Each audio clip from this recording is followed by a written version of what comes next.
بسم الله الرحمن الرحیم. ګرانو ملګرو، سلمان ما څنګه چې دلبر ریډیو همیشه دا یو هڅه کړې ده، کوشش کړې دي چې یو ښه پیغام مخې ته راوړو.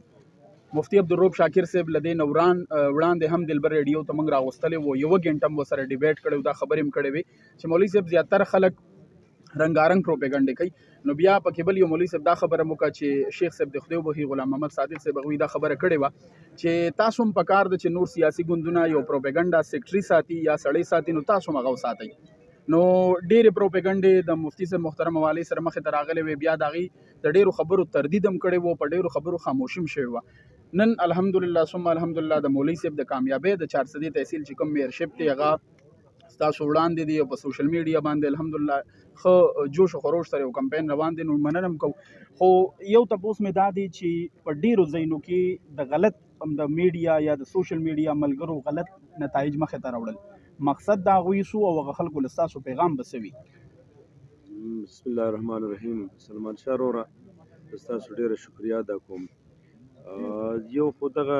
خبرونه چې دا کم بعضې د میډیا والا په دغه باندې چینلو باندې چلېدل، نو د هغې سره باید زمونږ کارکنان خفه کېدل، او زما خیال دا و چې عمده زمونږ کارکنان او زمونږ عقیدتمند خلک یې خفه کول غوښتل، ورنه دغه خو 100% دروغ و. ځکه چې اول نه موږ ته کمې نتیجې شروع شولې او په هغه ځایونو کې موږ ته لیډ راغی چې هغې کې زمونږ لکه هغه توقع هم نه وه، خاص کر د انفي بعضې خاص ګړونه او خاص ځایونه چې په هغې کې موږ ته لیډ راغی، نو زمونږ دا تصور بالکل ختم شي چې موږ به انشاءالله یو ځای کې به موږ بیلو. الحمدلله موږ چې 386 پولینګ دي، نو په دې 386 پولینګ کې به چېرته شاز نادر یو پولینګ دوه کې به موږ یا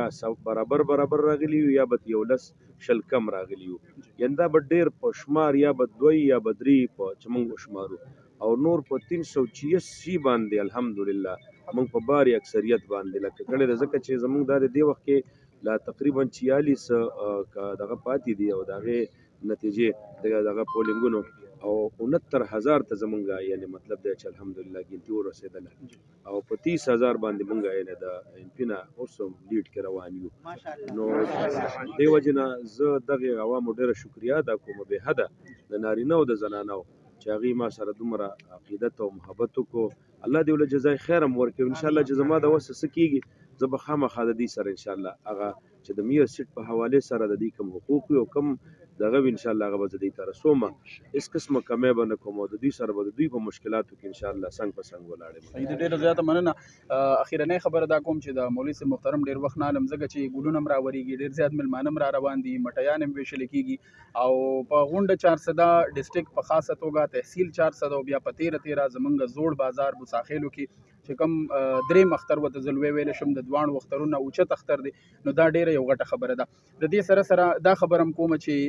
دستار تړي 1000 دي خو د دستار سړي په شمار دي. سلمان ته اجازت ورکوي. د الله په امان.